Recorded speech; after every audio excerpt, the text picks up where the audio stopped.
ছোট্ট একটা গ্রাম, নাম সুন্দরপুর। গ্রামের পাশেই একটা পুরনো বটগাছ।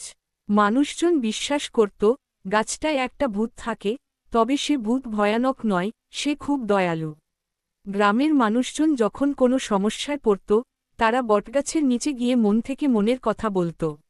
বিশ্বাস ছিল সেই ভূতই তাদের সাহায্য করত। একদিন গ্রামের কৃষক রমেশের ফসল নষ্ট হয়ে যায়। তার কাছে খাবার কেনারও টাকা ছিল না। রমেশ বটগাছের নিচে গিয়ে বলল, ভূত ঠাকুর, এবার কি হবে? আমার পরিবার তো অনাহারে মারা যাবে। এরপর ঘটল এক অবাক করা ঘটনা। রাতের বেলা রমেশের উঠোনে বিশাল একটা চালের বস্তা পাওয়া গেল। এমন ঘটনা শুধু রমেশ নয়, আরও অনেকের সাথেই ঘটেছে। কেউ কাজ হারালে, কেউ বিপদে পড়লে, সবাই গাছের কাছে গিয়ে মনের কথা বলতো, আর পরদিন সমস্যার সমাধান হয়ে যেত। গ্রামের মানুষ সেই ভালো ভূতকে তাদের অভিভাবক মনে করত।